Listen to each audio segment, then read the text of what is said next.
రెండవ అధ్యాయము యోహాను సువార్త మొదటి 11 వచనాలలోని మొదటి సూచక క్రియ యొక్క వివరణ చూద్దాం. మూడవ దినమున గలిలయలోని కానా అను ఊరిలో ఒక వివాహం జరిగింది.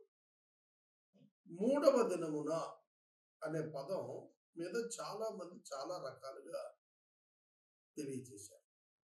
దాన్ని second third day, that means sixth day అని కొందరు చెప్పారు. మరికొందరైతే నతనీయేలును ప్రభువు పిలిచి మాట్లాడిన సందర్భం తర్వాత మూడవ దినం అన్నారు. కంటిన్యూటీ ఫ్రమ్ ఫస్ట్ చాప్టర్ కనుక, మొదటి అధ్యాయం నుండి కొనసాగింపు కనుక, మొదటి అధ్యాయంలో మరునాడు మరునాడు మరునాడు అనే పదం 3 సార్లు ఉంది.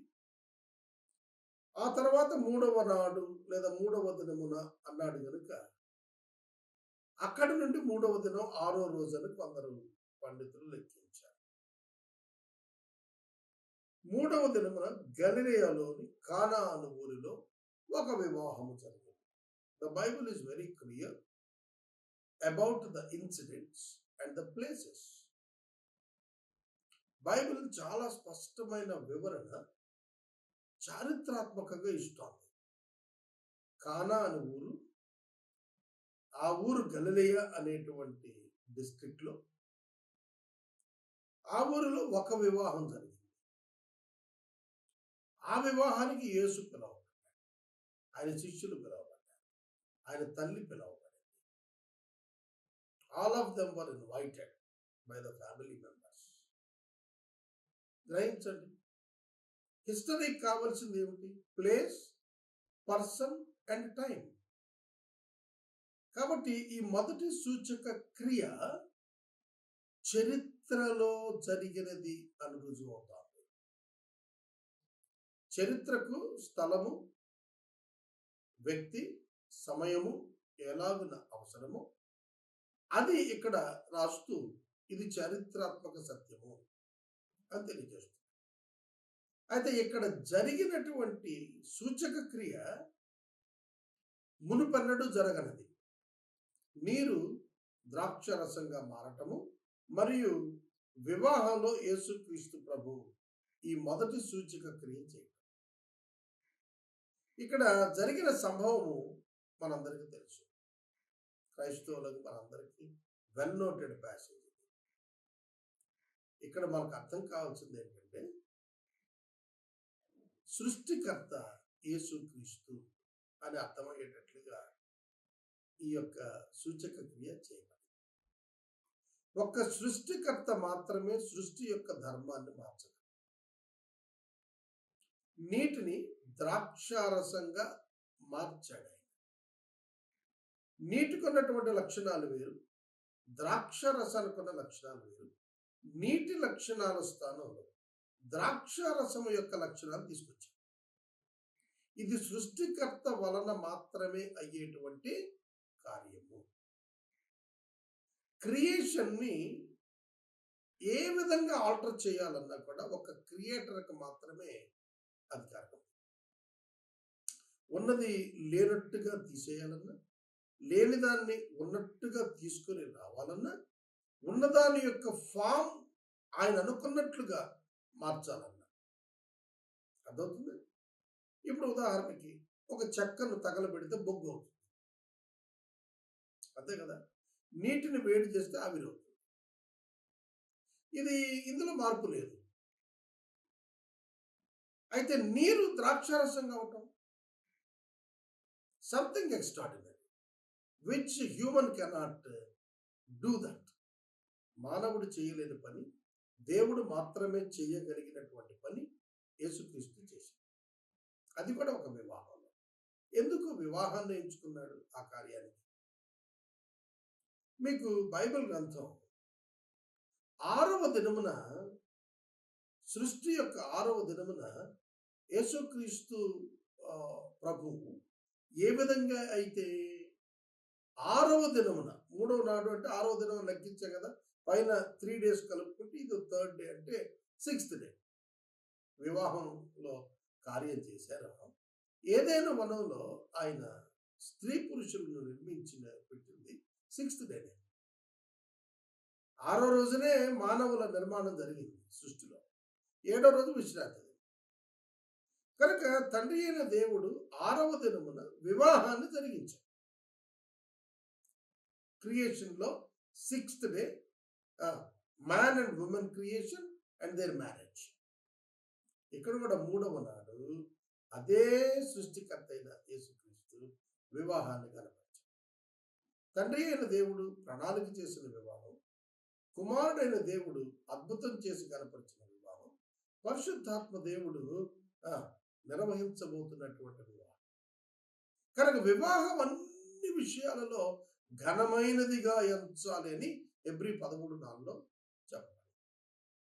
కనుక యేసుక్రీస్తు తన యొక్క మొదటి సూచక క్రియ చేయుట ద్వారా హీ ఆనర్డ్ ద వెడ్డింగ్.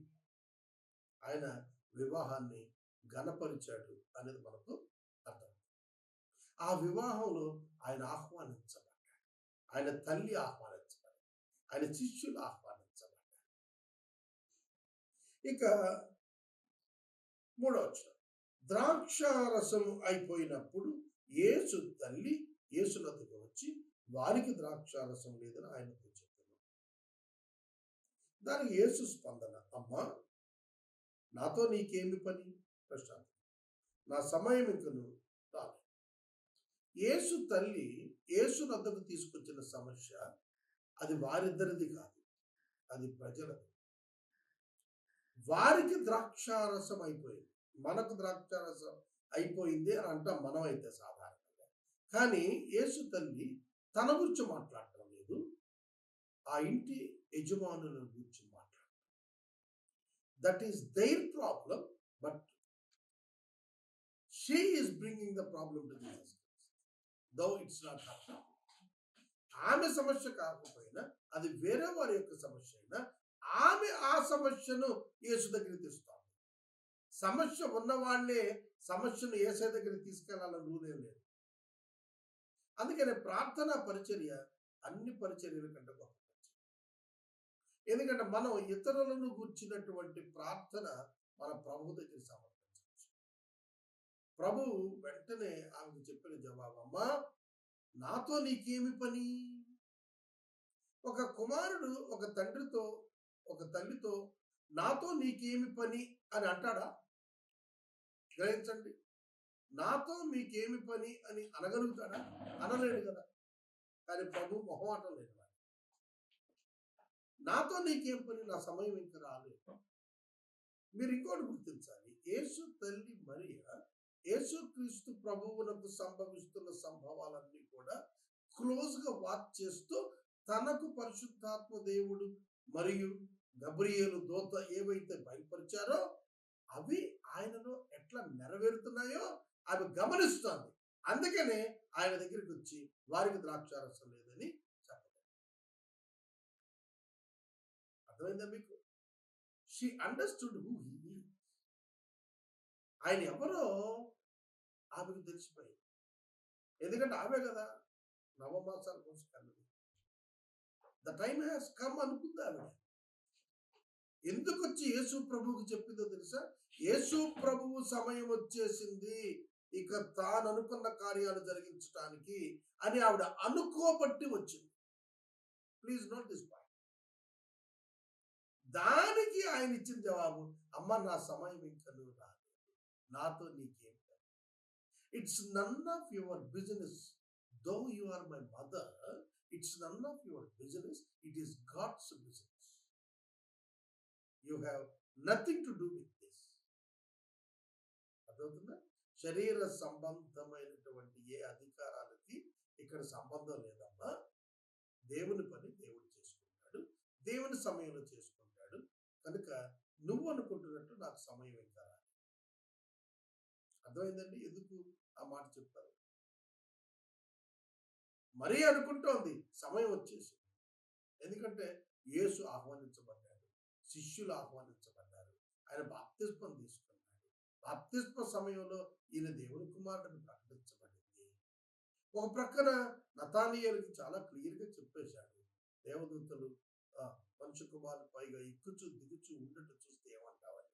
కానీ ఇవన్నీ పరిశీలించినటువంటి మరి అనుకుంది ఆయన సమయం వచ్చేసింది. కానీ ప్రభు చెబుతున్నాడు, అమ్మ నా సమయం ఎక్కరా. ఒక్క మాట గుర్తుపెట్టుకోండి, మీరు చాలా వివేచన వరం ఉండేవారై ఉంటారు, లేదా మీకు చాలా గొప్ప దైవిక జ్ఞానం ఉంటుంది, మీరు చాలా ప్రార్థనా పరులై ఉంటారు, మీరు చాలా మంచి విశ్వాస అయి ఉంటారు. మీ ఎక్స్పెక్టేషన్స్ అండ్ మీ అజంప్షన్స్ 100% కరెక్ట్ అని అనుకో. It differs with the time table of God. మీ అండర్స్టాండింగ్ కొన్ని సందర్భాల్లో మీ అంచనాలు మారుతాయి. దేవుని యొక్క క్యాలిక్యులేషన్స్తో కొన్ని సందర్భాల్లో మన అంచనాలు తనకి. ఇది చాలా ముఖ్యమైన సందేశం. మరియా తాను అనుకున్నది, నేను నా కుమారుడు కదా, నేను పెంచాను కదా, నేను పెద్దవాడిని చేశాను కదా, అంటే నా మాట వింటాడు, ఖచ్చితంగా ఆయన సమయం వచ్చింది కదా, ఆయన సహాయం చేస్తాడు అనుకుంటుంది. అమ్మా నాతో నీకేం పని, it's not of your business, it's God's business. ఆవిడ షాక్ అయి ఉంటుంది కదా. కానీ అక్కడ యేసుక్రీస్తు తల్లిని అవమానపరచడము, తృణీకరించడమో కాదు, క్లారిఫికేషన్ ఇస్తాడు. తాను ఏమై ఉన్నాడో, దేవ ప్రణాళిక ఏ విధంగా ఉంటుందో ఆవిడ అర్థం చేసుకోవటానికి చెబుతున్నాడు. అందుకని ఆవిడ కూడా ఆయన మీతో చెప్పినది చెయ్యండి అని పరిచారం చెప్పేసి వెళ్ళిపోయింది. అంటే ఖచ్చితంగా ఆయన సమయం వచ్చి తీరుతుంది అని ఆవిడకి తెలుసు. అక్కడ ఆ కొరతలను తప్పక తీర్చే వాడికి అక్కడ ఎవరు లేదు, ఆయన ఒక్కడే అని ఆవిడకి తెలుసు. అందుకనే ఆయన మీతో చెప్పింది చెయ్యండి అని పరిచారకులు పిలిచి చెప్పేసి ఆవిడ వెళ్ళిపోయింది. యూదుల శుద్ధీకరణ ఆచారము ప్రకారము 2-3 తూములు పట్టు 6 రాత్రి వల్ల అక్కడ వంచబడి ఉండేను. అక్కడ వంచబడి ఉండేను. Please note this. అంటే శుద్ధి ఆచారం, వివాహానికి వచ్చినటువంటి వారు కాంపౌండ్ సరౌండింగ్స్ లో రావడానికి శుద్ధి ఆచారం ఉంది. ఈ మధ్యన కోనసీమలో అనుకుంటాను ఒక స్పెషల్ వివాహం జరిగింది. ఆ వివాహాన్ని గురించి నేను ఆ వీడియో అంతా ఫాలో అయ్యి చూశాను. ఆ వివాహం ఒక చాలా పెద్ద నాయకుడి కుమార్తె వివాహం అది. ఆ ఊరిలో ఉన్న వారందరూ సహకరించి ఆ వివాహం చేశారు. మీకు కూడా ఇంటర్నెట్లో, యూట్యూబ్లో ఆ వివాహం దొరుకుతుంది. అందులో వాళ్ళు ఏం చేశారంటే, వేదిక మీద ఆర్టిఫిషియల్ ఫ్లవర్స్ కాదు, ఒరిజినల్ ఫ్లవర్స్ మొక్కలతో వచ్చేటట్టుగా ప్లాన్ చేసి కరెక్ట్గా 3 మాసాల ముందు, 6 మాసాల ముందు ఆ వేదికను తయారు చేయించి, రఫ్గా తయారు చేసి దాని దగ్గర మొక్కలన్నీ వేసి ఆ మొక్కలన్నీ లైవ్గా పూసేటట్టుగా చేశారు. ఆ తర్వాత వాళ్ళు తాటాకులతోటి పందిర్లు వేయటం కాడి నుంచి మొదలుపెట్టి ఆ ఊరిలో ఉన్నటువంటి వారందరూ కూడా కష్టపడి ఆ పెళ్లిని గ్రాండ్ సక్సెస్ చేశారు. ఎందుకు నేను ఇక్కడ ఈ వివాహాల గురించి నేను మాట్లాడుతున్నా అంటే, దే ప్లాన్డ్ ఇట్. అయితే చూడండి, అక్కడ వాళ్ళెవ్వరికి తెలియదు ఆ వివాహం గురించి. నేను విన్నప్పుడు లోనికి వచ్చేవాళ్ళు పాదరక్షణ ఒక చోట పెట్టి దాన్ని ఆ చెప్పులను కాపాడటానికి కొన్ని వందల మంది ఉంటారు. చెప్పుల ర్యాక్స్ అమ్ముతారు. కొన్ని ఎకరాల స్థలంలో టెంట్స్ వేసి అక్కడ భోజనాలు, ఆర్గానిక్ ఫుడ్ తోటి భోజనాలు ఆ పెళ్లి. అక్కడ శుద్ధి చేసుకుని ఎంటీ పాదాలతోనే, అంటే చెప్పులు లేకుండానే వాళ్ళు ఆ వేదిక మీదకి రావాలి. ఆ కల్చర్ ఇప్పటికీ కూడా పల్లెటూరులో ఉండాలి అని చెప్పి ఆ పెళ్లిలో వాళ్ళు చెప్పడం నేను విన్నాను. శుద్ధీకరణ ఆచారం ప్రకారం యూదులు కాళ్ళు కడుక్కొని వివాహంలో అర్థమైందా? కనుక ఆ రాతి బాణలు పబ్లిక్ అంతా లోనికి వచ్చేసారు. బాణలు ఖాళీగా ఉన్నాయి. కనుక అంతమందికి ద్రాక్షారసం కావాలి అంటే ఆ రాతి బాణలు ఉపయోగపడుతుంది. కనుక దేవుడు ఎంత ప్లానర్ అంటే, ఏమి ఉపయోగించాలో వాటిని ముందస్తుగా అక్కడ సిద్ధం చేసి ఉంచుతాడు. అందుకనే రోమాపత్రిక 8వ అధ్యాయం 28వ వచనంలో దేవుడు తను ప్రేమించుకునే వారి కొరకు సమస్తం సమకూర్చి జరిగిస్తున్నాడని రాయబడింది. ఆయన జరిగిస్తున్నాడు. ఆ రాతి బాణలు అక్కడ ఉంచబడి ఉన్న ఈ పని కొరకేనా అన్నట్టుగా ఉంచబడి ఉంది.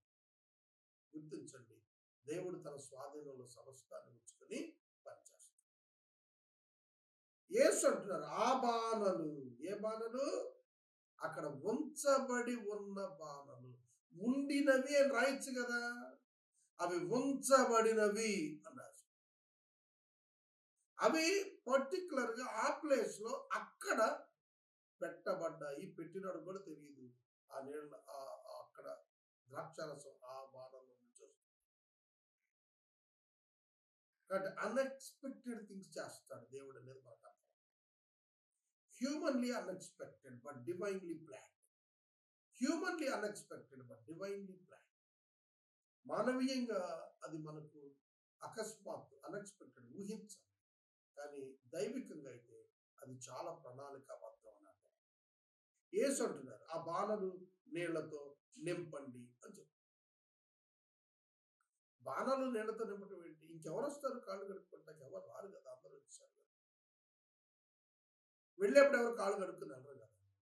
మళ్ళీ నీళ్లతో నింపమంటాడు ఏమిటి? మరియ గారు చెప్పారు, ఆయన ఏం చెప్తే చేయమన్నారు. అందుకే చేయడం ప్రారంభించారు. వారు వాటిని అంచుల మట్టుకు నింపారు. సగమే నింపారు అంటే పార్షియల్ ఒబీడియన్స్ చూపించినట్టు. నింపటం అంటే అర్థం ఏంటి? పూర్తిగా నింపటం అని. అంటే పూర్తిగా లోబడ్డారు వాళ్ళు. ఆ తల్లి చెప్పిన మాటకు వాళ్ళు పూర్తిగా లోబడ్డారు అని అర్థం. అప్పుడు ఆయన వారితో అన్నారు, మీరిప్పుడు ముంచి విందు ప్రధాని ఎత్తుకు తీసుకుని పోండి చెప్పగా. నీళ్లు పోసింది ఎవరు? ఆ పరిచారకులే. మీరు ముంచి తీసుకెళ్ళండి అంటున్నప్పుడు ఆ పరిచారకులే ఆ నీళ్లనే ముంచి తీసుకెళ్తున్నారు. ఇదేమిటండి? ప్రధాన దగ్గరికి ఎందుకు నీళ్లు? ప్రధాన దగ్గరికి ఎందుకు? విందు ప్రధాన దగ్గరికి వాళ్ళు పోసింది నీళ్లే, వాళ్ళు తీసింది నీళ్లే. కానీ విందు ప్రధాని దానిని రుచి చూచినప్పుడు అతను మాట్లాడిన మాటలు ఏమిటి? అది ద్రాక్షారసం, మేలుకరమైన ద్రాక్షారసం సాక్ష్యం. కనుక మీరు గుర్తించాలి, వారి అచంచల విశ్వాసము, విధేయత ఆ నీటిని అద్భుతమైన ద్రాక్షారసంగా దేవుడు మార్చడానికి ఉపయోగపడ్డాయి. Your faith and your obedience to the word of God will make God to do great things in your life. నీ విశ్వాసము, నీ విధేయత దేవుణ్ణి నీ పట్ల గొప్ప కార్యాలు చేసేటట్లుగా చేస్తుంది. కనుక ఇక్కడ ఏం జరుగుతుంది? ఆ ద్రాక్ష రసము విందు ప్రధాన దగ్గరికి తీసుకుని వెళ్ళారు. కానీ ఆ ద్రాక్ష రసము ఎక్కడి నుండి వచ్చినదో పరిచారకులకే తెలిసినది. ఆ నీళ్లు ముంచి తీసుకుని వెళ్ళిన, ఎక్కడి నుండి వచ్చినో ఆ నీళ్లు ముంచుకొని తీసుకుని పోయిన. అదవుతుందండి. ఆ ద్రాక్షారసము ఎక్కడి నుండి వచ్చినో, వింటున్నారా? మళ్ళా చెప్తున్నా, ఆ ద్రాక్షారసము ఎక్కడి నుండి వచ్చినో. విందు ప్రధానికి ద్రాక్షారసంగా కనిపించింది రుచిలో. ఆ నీళ్లు ముంచుకొని పోయినప్పుడు అవి నీళ్లే. పరిచారకులు నీళ్లు పోశారు, నీళ్లు తీశారు. నీళ్లు పోశారు, నీళ్లు ముంచుకొని తీశారు. ప్రధాని దగ్గర తీసుకు. ప్రధాని మాత్రం చెబుతున్నాడు అది ఎక్కడి నుండి వచ్చినా అతనికి తెలియకపోయిన కనుక ఆ ద్రాక్షారసము నీళ్లు, ఆ ద్రాక్షారసమైన ఆ నీళ్లు రుచి చూచినప్పుడు ఆ విందు ప్రధాని పెండు కుమారుని పిలిచాడు. చూడండి, పెండు కుమారుడికి అసలు ఏమీ తెలియదు. ద్రాక్షారసం అయిపోయినట్టు తెలియదు. మరియ గారు యేసయ్యకు చెప్పినట్లు తెలియదు. యేసయ్య రాతి బాణం నింపమన్నట్టు తెలియదు. నింపినటువంటి బాణంలో నుంచి ముంచి తీసుకురావడం తెలియదు. ఆ ద్రాక్షారసము విందు ప్రధాని దగ్గరికి చేరినట్లుగా కూడా ఆ పెండ్లి కుమారుడికి నాలెడ్జ్ లేదు. ఆ ప్రధాని అన్నాడు పెండ్లి కుమారుడితో, ప్రతి వాడును మొదట మంచి ద్రాక్షారసం పోసి జనులు మత్తుగా ఉన్నప్పుడు జబ్బు రసం పోస్తాడు. నీవైతే ఇదివరకు మంచి ద్రాక్షారసం ఉంచుకున్నావు అని అతను. ఇక్కడ పెళ్లిళ్లలో సాధారణంగా జరిగే విషయాన్ని చెప్పాడు. ముందు మత్తు కలిగించే ద్రాక్షారసం పోస్తారు, ఆ తర్వాత మత్తులో అయినప్పుడు మామూలు రసాన్ని పోసేస్తారు. అంటే క్వాలిటీ తగ్గిపోతుంది. ఫస్ట్ క్వాలిటీ కంటే సెకండ్ క్వాలిటీ తగ్గుతుంది. మొదట ఇచ్చిన క్వాలిటీ మంచి క్వాలిటీ ఇస్తారు, రెండోసారి ఇచ్చింది కొంచెం తగ్గించిన క్వాలిటీ ఇస్తారు. అన్ని పెళ్లిళ్ళలో ఇలా జరుగుతుంది. కానీ నువ్వైతే మొదటి క్వాలిటీ కంటే మంచి క్వాలిటీది సెకండ్ టైం సర్వ్ చేశారు. అంటే మీరు అర్థం చేసుకోండి, మొట్టమొదట పంచిన ద్రాక్షారసము చాలా కాలం. ఆనాడు ద్రాక్షారసం అంటే ఒక పిల్లవాడు, మగ పిల్లవాడు పుట్టినప్పుడు ఆ పుట్టిన బిడ్డ యొక్క తండ్రి ఆ బిడ్డ వివాహం కొరకు ఒక పెద్ద గోతులు తవ్వించి అందులో ద్రాక్షారసం పుత్తలను పెట్టి మట్టి వేసి ఉంచేస్తాడు. అతను వివాహానికే తీస్తాడు. ఇంచుమించు 40 years, 40 ఏళ్ళు అది మట్టిలో ఉండి పులుస్తూ ఉంటుంది. అందుకని మత్తు కలిగి, అంటే 40 ఏళ్ళు సిద్ధపరిచిన ఆ ద్రాక్షారసం కంటే కూడా క్షణంలో యేసుక్రీస్తు ప్రభు చేసి ఇచ్చిన ద్రాక్షారసం మేలుకరమైనటువంటి ద్రాక్షారసంగా మారింది. సహజంగా వచ్చిన ద్రాక్షారసం కంటే కూడా మిరాకిల్ ద్వారా వచ్చినటువంటి ద్రాక్షారసం అతి మధురంగా ఉంది. That is the test. పెళ్లి కుమారుడు ఆశ్చర్యంగా చూస్తాడు, ఇదేమిటి ఎట్లా మార్చాను, నేనెప్పుడు కొత్త దాచాను. అవును, మన జీవితాల్లో మనం కూడా పెళ్లి కుమారుడు వలె అనేక విషయాల్లో దేవుడు చేసిన ఆశ్చర్యకరాల విషయంలో మనం ఆశ్చర్యపడతాం. We feel wonder how God is doing works in our life. 11వ వచనం, గలిలయలోని కానాలో యేసు ఈ మొదటి సూచక క్రియలు చేసి తన మహిమను బయలుపరచెను. అందువలన ఆయన శిష్యులు ఆయన యందు విశ్వాసం ఉంచిరి. ఈ వచనం మనకేం జ్ఞాపకం చేస్తుందంటే, ఆయన యందు శిష్యులు విశ్వాసముంచిరి. ఇది రిజల్ట్. ఈ మిరాకిల్ వల్ల జరిగినటువంటి గొప్ప కార్యం పరిశుద్ధాత్మ దేవుడు మనకు చెప్పాలనుకున్నది, ప్రజలకు ద్రాక్షారసము దొరుకుట మిరకల్ కాదు. యేసు శిష్యులు యేసునందు విశ్వాసం ఉంచుట fulfilment of the result of the miracle. ఆ మిరకల్ యొక్క రిజల్ట్ ఏదైతే ఎక్స్పెక్టెడ్ వన్ ఉన్నదో దానిని నెరవేర్చింది. యేసు ఈ సూచక క్రియ వలన చేసింది ఏమిటి అంటే, తన మహిమను బయలుపరచడం, తన మహిమను కనపరచడం, తన దైవత్వాన్ని కనపరచడం. That was the intention in this miracle. ఇది మనకు అర్థం. కనుక యేసు కానాలో ఈ సూచక క్రియ చేసి, మొదటి వచనంలో కానాను ఊరి అని అన్నాడు. 11వ వచనంలో కూడా again he mention the name of the village, గలిలయలోని కానా.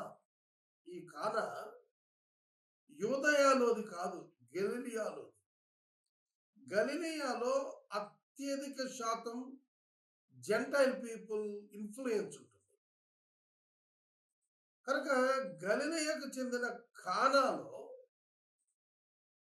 అంటే ఎక్కడైతే డివైన్ ఇన్ఫ్లుయెన్స్డ్ పీపుల్ తక్కువ ఉంటారో ఆ ప్రాంతంలో ఈ మిరకల్ చేయబడింది. యేసుక్రీస్తు ప్రభువు చేసినటువంటి అద్భుతాలు చూస్తే ఎక్కువ శాతం అవిశ్వాసులైన వారు, అన్యులైన వారి దగ్గర అద్భుతాలు చేస్తూ వచ్చాడు. మిరకల్స్ విశ్వాసుల విషయంలో చేయలే. ఆయన అత్యధికమైన మిరకల్స్ ఎవరైతే ఆయన మీద విశ్వాసం ఉంచవలసిన వారు ఉన్నారో వారి పక్షంగానే చేశాడు. విశ్వసించినటువంటి వారికి మెసేజ్ ఇచ్చాడు మిరకల్గా. గలిలయలోని కానా అనే ఊరు ఒక చిన్న గ్రామం. చిన్న గ్రామంలో ప్రభువు గొప్ప మెరకల్ చేశారు. గ్రామం చిన్నది కావచ్చు, అది ఆయన చేయు గొప్ప కార్యాలకు ఆటంకం కాదు. కనుక ఇందులో ఒక ఆత్మీయ సత్యం మనం నేర్చుకోవాలి.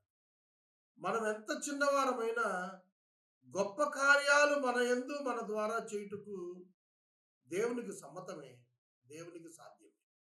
ఇది మనం అర్థం చేసుకోవాలి. 12వ వచనం. అటు తర్వాత ఆయనయు, ఆయన తల్లియు, ఆయన సహోదరులు, ఆయన శిష్యులు కపెర్నహూమునకు వెళ్ళి అక్కడ కొన్ని దినాలు ఉన్నారు. కపెర్నహూము యేసుక్రీస్తు ప్రభువు యొక్క పరిచర్య హెడ్ క్వార్టర్. నజరేతు వారు ఆయనను గెంటివేసిన తరువాత ఆయన కపెర్నహూములో పేతురు అత్తగారి ఇంట ఆయన నివాసం ఏర్పరచుకొని అక్కడ ఉన్నారు.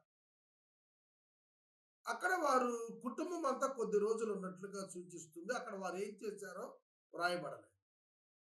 కానీ all of them were united and stayed together. వారందరూ కలిసి అక్కడ నివాసం ఉన్నారనే ఒక గుడ్ సైన్, ఒక మంచి విశేషత వివరించబడింది. 13వ వచనం నుండి మనము 22వ వచనం వరకు చూస్తే, పస్కా పండుగలో ఆయన దేవాలయాన్ని శుద్ధి చేయటం చూస్తాం. కపెర్నహూములో వారి యొక్క నివాసం అనంతరం వారు కొన్ని దినాలు ఉన్న తర్వాత పస్కా పండుగ సమీపించింది. మీరు బైబిల్లో యేసుక్రీస్తు ప్రభు time table, work of time table మీరు చూస్తే ఆయన ఇన్సిడెంట్స్ వైజ్ కెయిరోస్ అంటారు గ్రీకులో. అంటే కెయిరోస్ అనేది కాలానికి చెందినది. ఇది సీజన్స్ బేస్ చేసుకొని ఉంటుంది. క్రోనోస్ అనేది క్యాలెండర్ని, క్లాక్ని బేస్ చేసుకుని ఉంటుంది. కనుక యేసుక్రీస్తు ప్రభు బేస్డ్ ఆన్ కెయిరోస్ సంభవాలను దృష్టిలో పెట్టుకుని ఆయన పనిచేశాడు. అందుకనే పండుగ సమీపించినప్పుడు యేసు యెరూషలేముకు వెళ్ళాడు. యెరూషలేములో దేవాలయం ఉంది. దేవాలయములో ఎడ్లను, గొర్రెలను, పావురాలను అమ్మువారును, రోకలు మార్చువారును కూర్చుని ఉండటం చూచాడు. అక్కడ వాళ్ళు వ్యాపారం చేస్తున్నారు. ఎక్స్‌ప్లాయిటేషన్ బిజినెస్ అంటారు దీన్ని. అంటే అవకాశాన్ని వాడుకొని దోపిడీ చేస్తున్నారు. They are maintaining black market. అంతేకాకుండా రేట్స్ వాళ్ళ ఇష్టానుసారంగా మార్చేస్తున్నారు. అది చూశాడు. చూచి ఆయన ఆగ్రహం తెచ్చుకున్నాడు. తాళ్లతో కొరడాలు చేసి గొర్రెలను, ఎడ్లను దేవాలయం నుండి తోలేశాడు. రోకలు మార్చే వారిని రోకలు చల్లేసి బల్లలు పడద్రోశాడు. ఇది మొట్టమొదటి క్లెన్సింగ్. యెరూషలేం దేవాలయాన్ని ఆయన శుద్ధి చేసిన ఇన్సిడెంట్స్ బైబిల్లో 2 కనపడతాయి. అందులో ఇది ప్రథమం, మొదటిది. పరిచర్య ప్రారంభంలో శుద్ధి చేశాడు దేవాలయాన్ని. మరల పరిచర్య ముగింపు చివరి వారంలో ఆయన మరొకసారి మందిరంలో ఉన్నటువంటి ఈ వ్యాపారస్తులను తోలేశాడు. ఇది మనం అర్థం చేసుకోవాలి. తరువాత వీటిని ఇక్కడి నుండి తీసుకొని పొండి, నా తండ్రి ఇంటిని వ్యాపారపు ఇల్లుగా చెయ్యకుడి అని చెప్పాడు. దేవాలయాన్ని ఆయన తండ్రి యొక్క ఇంటిగా చెప్పాడు. అంటే the dwelling place of the heavenly father. తండ్రి అయినటువంటి దేవుడు నివాసం ఉంటున్నాడు మందసంలో. ఆ మందసంలో గాడ్స్ ప్రజెన్స్ ఎప్పుడు కూడా ఉంటుంది. కాబట్టి మీరు ఇక్కడ వ్యాపారం చేయొద్దు అని చెప్పి వాళ్ళని గెంటి వేశాడు. ఆయన శిష్యులు ఒక ఇన్సిడెంట్ని, ఒక స్క్రిప్చర్ని జ్ఞాపకం చేసుకున్నారు. ఈ సందర్భంలో ఏంటంటే, కీర్తనకారుడు చెప్పినట్లుగా నీ ఇంటిని గురించిన ఆసక్తి నన్ను భక్షిస్తుంది అని వ్రాయబడింది జ్ఞాపకం చేసుకున్నారు. కాబట్టి యూదులు, నువ్వు ఈ కార్యాలు చేస్తున్నావే, ఏ సూచక క్రియ మాకు చూపిస్తావు అని అడిగారు. యూదులు యేసుక్రీస్తు ప్రభు చేసినటువంటి కార్యాన్ని చూచినప్పుడు, నువ్వు ఏ కార్యము, ఏ అద్భుతము మాకు చేసి చూపిస్తావు, ఏ సూచక్రియ మాకు చేసి చూపిస్తావు అన్నప్పుడు ప్రభు అన్నాడు, ఈ దేవాలయాన్ని పడగొట్టండి, 3 దినాల్లో దాన్ని లేపుతాను అన్నాడు. ఈ దేవాలయం 46 ఏళ్ళు కట్టారు కదా, నువ్వెలా 3 దినాల్లో దీన్ని రీకన్స్ట్రక్ట్ చేస్తావు అని ప్రశ్నించారు. అయితే యేసు తన దేవాలయము అనేటువంటి మాట తన శరీరాన్ని గురించి చెప్పాడని, ఆయన మృతులలో నుండి లేచిన తర్వాత శిష్యులు జ్ఞాపకం చేసుకొని లేఖనాన్ని యేసు చెప్పిన మాటలు అన్నారు. లేఖనాలు యేసు లేఖనాలను ధృవీకరించారు. దేవాలయాన్ని పడగొడితే నేను తిరిగి కడతానన్నది ఏ దేవాలయం? ఆయన శరీరం అనేటువంటి దేవాలయం. పౌలు గారు రాస్తూ కొరింథీయులకు చెప్పాడు కదా, మీ శరీరము దేవునికి దేవాలయం అని మీరు ఎరుగరా అంటాడు. దేవుని ఆత్మ మీ యందు నివసిస్తుందని మీకు తెలియదా అని అంటాడు. దేహము దేవుని వలన అనుగ్రహించబడి ఆయన యొక్క ఆత్మకు ఆలయమై ఉన్నదని మీరు ఎరుగురా అని పౌలు గారు చెబుతున్నారు. అవును, కానీ యేసు యొక్క శరీరం అనేటువంటి దేవాలయము పడగొట్టుట అంటే చంపేస్తే మీరు 3వ దినాన్ని నేను లేస్తాను, మృత్యుంజయుడిని అవుతాను, పునరుద్ధారుణ్ణి అవుతాను అని ప్రభువు వారికి చెప్పారు. అదే సూచక్రియ. అలాగే శాస్త్రుల పరిచయం ఆయన అడిగినప్పుడు కూడాను మాకే సూచక్రియ చూపిస్తా ఉంటే యోనాను కూర్చున్నటువంటి సూచక క్రియను జ్ఞాపకం చేశారు. అది తప్ప మీకు వేరొకటి అనుగ్రహించబడదు. యోనా ఏ విధంగా అయితే 3 పగళ్ళు 3 రాత్రులు ఉన్నాడు భూగర్భంలో, అలాగే ప్రభువు కూడా ఉంటాడు అని చెప్పాడు. అది కూడాను ఆయన శరీర మరణ పునరుద్ధానాల గురించి చెప్పినటువంటిదే. కానీ ఆనాటి యూదులకు శాస్త్రులకు పరిచయకు అర్థం కాలేదు. కానీ శిష్యులు దాన్ని అర్థం చేసుకున్నారు. పస్కా పండుగ సమీపాన ఆ సమయాన యెరూషలేములో ఆయన ఉన్నప్పుడు ఆ పండుగలో అనేకులు ఆయన చేసిన సూచక్రియలను చూచి ఆయన నామమునందు విశ్వాసం ఇచ్చారు. ఇవి ఏ సూచక్రియలు చేశారో ఎక్స్ప్లెయిన్ చేయబడలేదు. కానీ యోహాను తన యొక్క సువార్త చివరి భాగంలో యేసు చేసినటువంటి కార్యములను గురించి కనుక మీరు రాయటం ప్రారంభిస్తే ఈ లోకం చాలదు అంటాడంటే గ్రంథాలు. యేసు అనేక సూచక్రియలు చేశారు, కానీ అవన్నీ బైబిల్లో రాయబడలేదు. ఇది మనకు ఆధారం కలిగిస్తుంది. ఆ సూచక క్రియలు చూచినటువంటి వారు ఆయన నామమున విశ్వాసం ఉంచారు. ఆయన ఎందుకు విశ్వాసం ఉంచారు? అయితే యేసు అందరినీ ఎరిగిన వాడు కనుక ఆయన తనను వారు వశం చేసుకోలేదు. ఆయన మనుషుల ఆంతర్యాన్ని ఎరిగిన వాడు. ఒక్క దేవుడు మాత్రమే మానవ హృదయాన్ని ఎరిగిన వాడు. యేసు మానవ హృదయాన్ని ఎరిగిన వాడు కనుక ఆయన దేవుడుగా మనకు అర్థమవుతున్నాడు. ఒక మానవుని యొక్క హృదయం మానవుడు మాత్రము, దేవుడు మాత్రమే ఎరిగి ఉంటారు. సాతానునికి కూడా మానవ హృదయం తెలియదు. ఒక్క దేవునికి ఆ వ్యక్తికి మాత్రమే అతని హృదయం తెలుస్తుంది. కనుక యేసు ఆంతర్యం ఎరిగిన వాడంటే inner heart of a man known to Jesus Christ. అందుకే ఆయన తను ఎవ్వరికి వశం కాలేదు. Is independent. ఎవరిని గూర్చి ఏ మనుషుని గూర్చి ఆయనకి ఎవ్వడు ఇంకొకడు సాక్ష్యం ఇవ్వనక్కరలేదు. పలానా వాడి గురించి పలానా నేను సాక్ష్యం ఇస్తున్నాను నీకని ప్రభు ఎదుట ఎవడు చెప్పక్కర్లేదు. ఆయన ప్రతి హృదయాన్ని ఎరిగినటువంటి వాడు. ఆయన దేవుడు అయ్యాడు. కనుక 2వ అధ్యాయంలో మనం చూస్తున్నప్పుడు ఆయన దేవుడు అని అర్థమవుతుంది. మొదటి 11 వచనాలలోనూ వింటున్నారా, నీటిని ద్రాక్షారసంగా మార్చి ఆయన సృష్టికర్త, సృష్టిని మార్చగలిగినటువంటి వాడు సృష్టికర్త ఒక్కడే. ఆయన సృష్టికర్త తెలుసు. 13వ వచనం నుండి చూస్తున్నప్పుడు దేవాలయాన్ని శుద్ధి చేసి నా తండ్రి ఇల్లు అని చెప్పటం ద్వారా, నా తండ్రి ఇల్లు అని చెప్పటం ద్వారా తాను దేవుని కుమారుడని తాను ప్రకటించుకోవటం ద్వారా తాను దేవుడని చెప్పుకున్నాడు. అలాగే మృతుల్లో నుండి నేను లేస్తానని చెప్పుకోవటం ద్వారా ఆయన దేవుడు కుమారుడని చెప్పుకున్నాడు. అలాగే అందరి ఆంతర్యం ఎరిగిన వాడు అని చెబుతూ దేవుడిని చెప్పుకున్నాడు. కనుక ఈ 3 ఇన్సిడెంట్స్ లో కూడా యేసుక్రీస్తు ప్రభు తనను దేవుని కుమారుడిగా, దేవునిగా ప్రత్యక్షపరచుకున్నాడు. కనుక యోహాను సువార్త అంతా కూడా ఆయన దైవత్వపు రుజువులతో నిండి ఉన్నదని మనం తెలుసుకోబోతున్నాం. 2వ అధ్యాయము మనం ముగించుకోవాలి.